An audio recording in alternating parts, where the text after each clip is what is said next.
Hey, this is Sky. Welcome to my YouTube channel. Go check out my website at skysworld.com if you want life coaching or mentoring. It's Sunday morning. Let's do our study group for warriors. If you're new to the channel, this is what we do every Sunday. I just take some random readings and quotes, thoughts that I write down in my notes. I study every single day. I hope you guys are staying up on your mind, body, and soul program.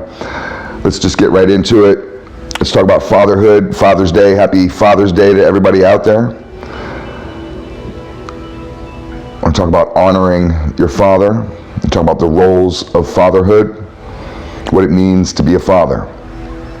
So let's just start off with the roles of fatherhood. What is a father? What is he supposed to do? What are your roles? You have very clearly defined roles.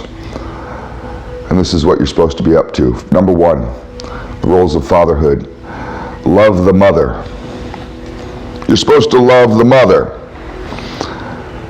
You want your son, you want your children, you want your daughter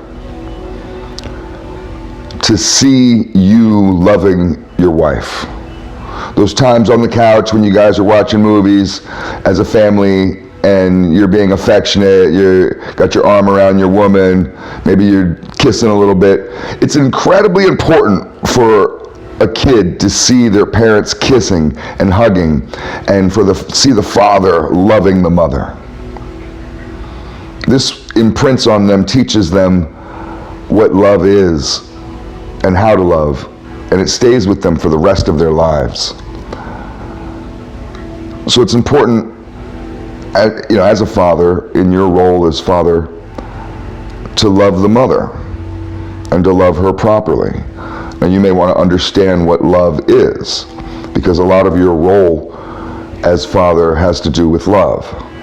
And you may need to study this and learn that it's acceptance, patience, caring. And keep that in mind when you're feeling critical, frustrated.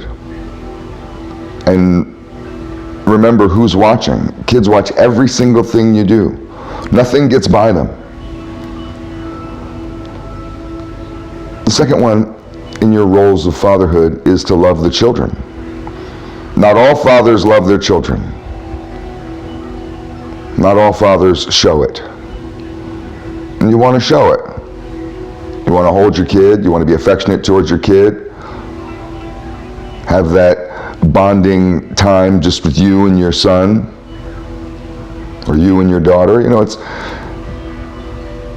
I talk a lot about fatherhood in relation to fathers raising boys, but daughters need fathers more than sons do in many ways. And the bond between a daughter and a father is special. Boys don't understand it because we don't have the same bond. Well, that's why your role of being father, has so much to do with parenting and to be the leader of the family. And I'm a very strong promoter of a nuclear family, a family that stays together. So the third thing, as far as your role as father, is to love God. You love the mother, you love your children, and you love God. I'm not trying to convince people to be Christians or Jews or to be super religious, but you have to find a source for your virtue, your character, and your morals. We're not just born with it. It's not just common sense. You have to study it and be taught it and practice it and have an ideal to live up to. And this has been the way it is literally since time began. And we're talking about fatherhood. So when you love God, your kids see you loving God. Your kids understand that daddy gets his morals from a higher power, from a higher ideal. And this also stays with them. See, this is their inheritance.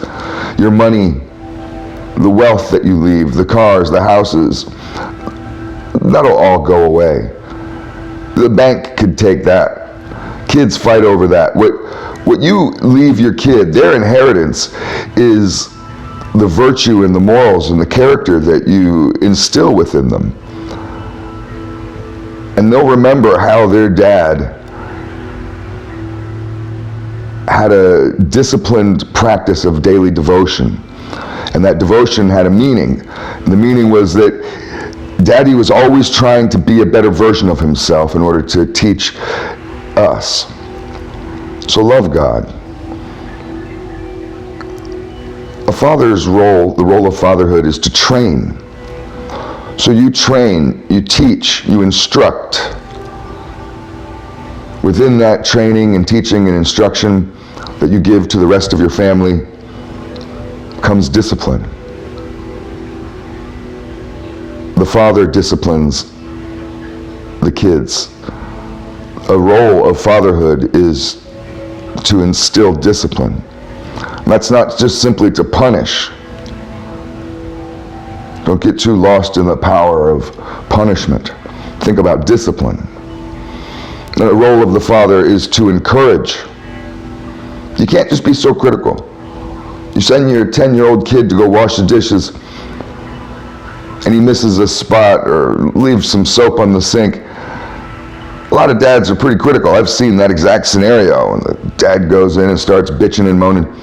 The kid's 10 years old. He's trying. Encourage the kid. So he's always trying to do better and to do more. And the final role of fatherhood is to warn.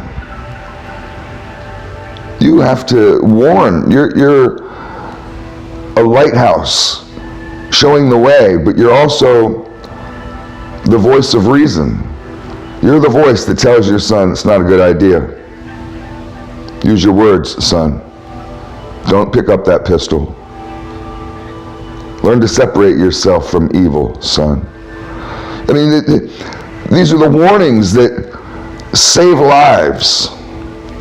So those are some of the roles of fatherhood. You could write those down. We want to honor our father, especially today on Sunday, Father's Day. Someone should make a holiday out of this. Sometimes it doesn't even feel like Father's Day exists. Oh, Mother's Day, big deal. Father's Day, people don't even do much.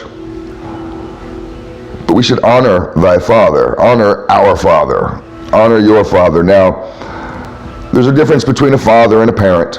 You may have been raised by a parent. You may have been raised by your uncle or your grandparents. A lot of people were raised by their grandparents. Been raised by your mother. Your mother's a parent. Your mother can't be a father. My mother used to tell me I'm both the mother and the father because I was raised just by her. She wasn't a father. She was just the mother. A mother can't be a father.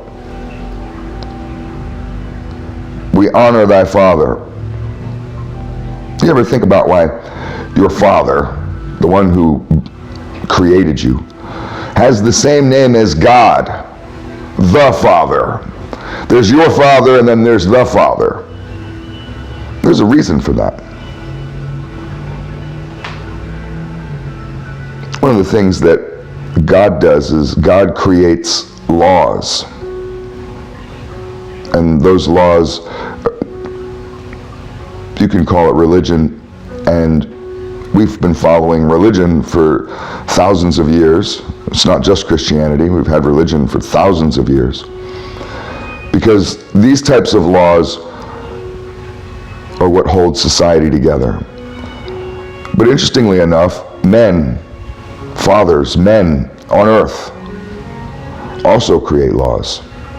All laws that have ever been created in the history of the world have been created by men. All cities, all societies, all villages, all tribes, all of it has been created by men. The idea of community, the idea of culture, the idea of country was all invented and managed by men making laws. So why do we honor the father? Because the success of the family, the success of the child, successive generations depend upon the father being around, being there to mentor, to guide, and to do these things that we mentioned in the role of fatherhood. Fatherlessness is literally the most destructive force within our society. If you want to point towards anything, suicide, depression, drugs, violence, you name it. Why are the prisons packed? Why are the cities falling apart? All of it, every bit of it, is because of fatherlessness. So, this is what it means to be a father. You are the source. The Father is the source of creation. Every single baby that's ever been created on the face of the earth, every human that's ever been created, every creature, every ant, every elephant, every creature has been spit out of some male's penis, nutsack. Maleness. Men are the source. Fathers are nourishers. Fathers are sustainers and providers. Fathers are protectors. We're authors. To be an author, you write, you create. And we're makers. We build. Every bridge you've ever seen in your life has been built by men. Every car you've ever seen in your life has been built by men. Every road, every building, every light bulb, every factory. You ever heard of a factory? The idea of a factory. We invented factories, and then we invented the products made in the factory, and then we made the products. We invented business. We invented money. Men are the makers of every single thing. Honor fathers. Thanks for watching.